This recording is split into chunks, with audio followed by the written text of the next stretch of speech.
Hi guys, today we're going to talk about Hoyas, or in English wax vines, or common wax flowers. In Swedish we actually call them for porcelain flowers, and all the names actually relate to the flower that the Hoya has. It looks kind of waxery, like or ceramic like the flower. I'm going to give you some tips about it, and as usual we're going to separate this into 4 parts. We have the purchase, we have the planting, the placement, and then we have the plant care. So if you are only interested in one of these, you can just skip forward. The first thing you're going to do is go out and buy your Hoya. Now I'm surrounded by Hoyas that are called Hoya australis, which actually means that they are originated from the north of Australia. And in our experience is one of the easiest Hoyas to maintain. Now every tip I'm going to give you today can be applied to any type of Hoya, so it doesn't have to be the Hoya australis. However, we recommend this plant because it's very simple. Now it's not an expensive plant, and a plant like this could go for around between €5 to €10 in a flower shop. Which actually is nothing if you compare to how long you're going to live with it. I've seen Hoyas that have lived for over 30 years in windowsills at home, at people's homes. So it doesn't cost very much. The first thing you're going to do is that you're going to take a look at the leaves of the plant when you're at the flower shop. Now this plant has actually been standing here in our facilities for a few months, and it doesn't like it. So you can see here, if I show you how the leaves look next to the leaves that are good. Now this plant has lost its glow. The plants are very dry, and if you feel on this one that is as it should be, it's quite hard and lush. So if it looks like this in the flower shop, please pick another one. You should also take a look at the bottom of the plant. There can be some leaves that are dying at the bottom of it, and that's simply because usually they're standing quite close together. So the bottom of the Hoya is not getting any light, which means that it's going to lose some of the leaves down here. But that's not an issue if it's not all the leaves, so you can just take them off and it's no worries. It can also look like this, which means it has been growing in the flower shop, which of course is not a problem. I'm going to show you later on how to cut this and what to do with it. But don't be scared if it has been growing like this. It just means that the plant is feeling well. Another thing you have to think about when you're making the purchase is that I always take off the pot of the plant to see what the roots look like. And the roots should look like this. It should be quite a lot of roots, preferably a real net of roots, and they should be white and lush. So if there are not a lot of roots, or if the soil falls apart when you start to take off the pot, maybe you should consider picking another plant. When you're going to take the Hoya home, you should know that it's not a sensitive plant. Usually you don't have to cover it in plastic or in paper. But if it is a very cold evening, maybe 5 degrees Celsius, or perhaps even minus, which means below 0 degrees Celsius, you should cover it up in some way. Otherwise, you don't have to bother, because the little time it takes you to take it home is not a problem. Now when you get home, it's time to plant it in something, and the Hoya actually likes to stand in a pot that is very small. It likes to have a small pot. So you don't have to repot it or put it in a bigger pot when you get home. So just leave it in the plastic it came with, and you can actually have it like this for several years before you have to replant it. And it likes it. So the soil should be very light and airy. It shouldn't be a heavy, maybe clay-like soil. It should be very light, which means that the roots of the Hoya really wants to have a lot of air. That you have to consider that when you eventually repot it. Also put it in a quite heavy pot, because it's going to grow, and it's going to grow quite fiercely.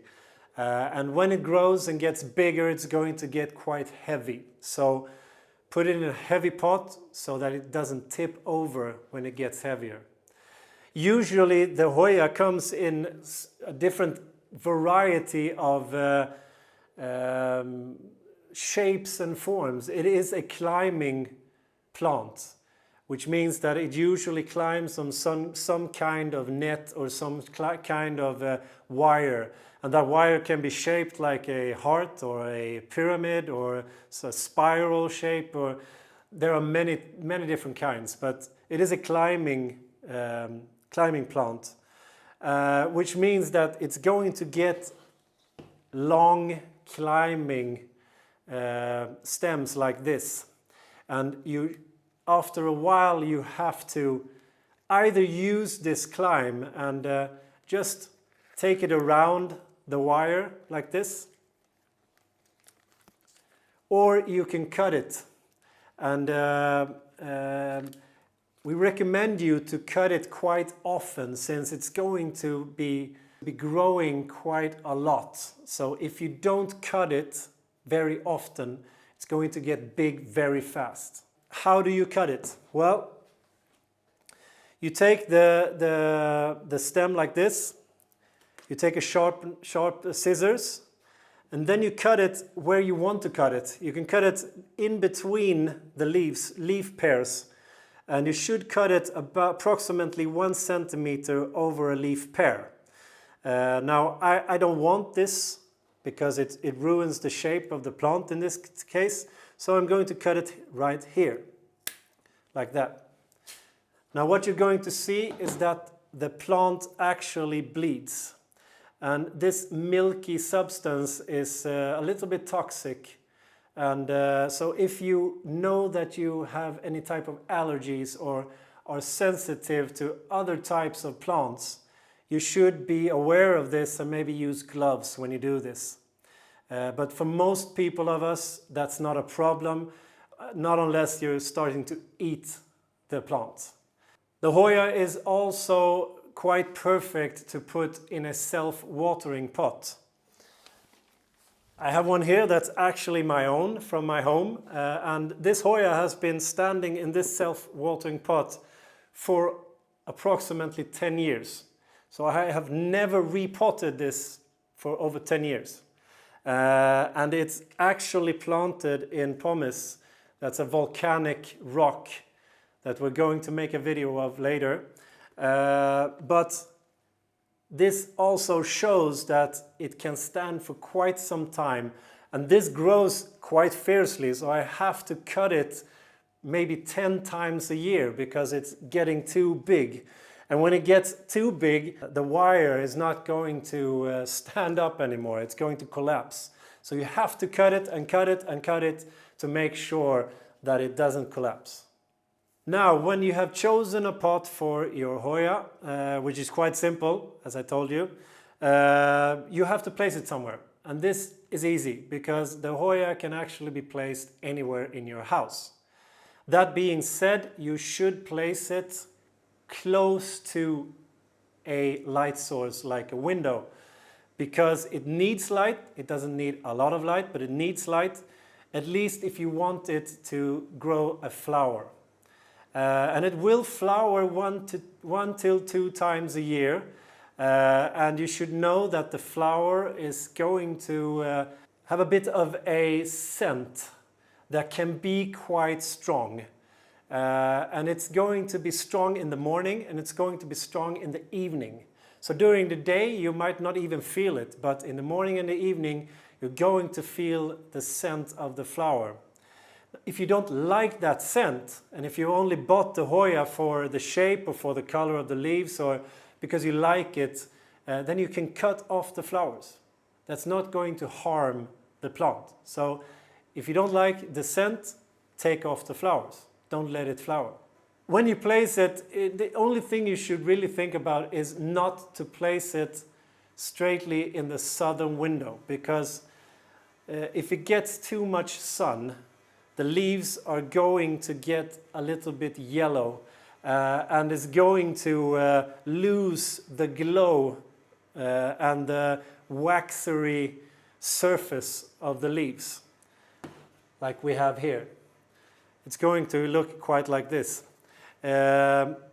So place it in a northern window or southern, eastern or western, or even a bit into the room. But don't place it in a southern window because it will probably get burnt. Now we've bought the plant, we have chosen a pot for it, we have placed it somewhere where we like it to be, and it's time to start taking care of it. And that's maybe the easiest way, the easiest things with a Hoya, because it doesn't need much care. It doesn't want too much water, so it likes to dry out in between watering. And the simplest way to figure out when it's dry is just to take your finger and place it on the soil. If you can feel that it's dry on top of the soil, it's probably time to give it a little bit of water. And I think you might be able to do this once a week. It could even be once every two weeks, depending on if you have put it somewhere inside the room where it's not as bright, not as light. It doesn't need much nutrients. You should give it nutrients when you see that there is a flower on the way, or when it has a lot of flowers. Then you can give nutrients maybe once a month. And just follow the simple instructions on the nutrients you can buy in any store. A little tip for you when watering the plant or cutting it is that, like I said before, when you cut it, it's going to bleed. And to minimize that bleeding, there is a simple trick. Because what actually happens when you cut it is that there is a type of built up of pressure inside of the plant, especially when the soil is dry. You have a pressure inside. So when you cut the plant, it's going to bleed quite a lot because the pressure is released and it's going to zipper out where you have cut it. But if you first water the plant and let the roots start drinking the water, the pressure inside of the plant is going to be smaller. So if you wait perhaps an hour after watering and then make the cut, it's not going to bleed as much. And this usually applies to all plants that bleed. If you water it first, it's not going to bleed as much. Now I should mention that the Hoyas could get some pests on it. It's usually not a problem. Here in Sweden we usually get something, I think it's called mealybugs in English. It's called ulles in Swedish. They're actually 1 centimeter big white furry pests. And you can just pick them out and throw them away. They're not dangerous for you, but if it keeps coming back, you can go to the local hardware store and buy some pesticide and just follow the instructions on the can. Now after you've done this, it can get a little bit sticky on the surface of the plant. Now this is not something that is going to injure the plant, and you can just easily take a microfiber cloth that you use for cleaning and wipe it away. And then the plant is as good as new. Okay, I hope you enjoyed this video. Please subscribe to our channel And if you have any questions, or maybe if you want us to make a video of a specific plant, let us know. And take care of your Hoyas. Hej då!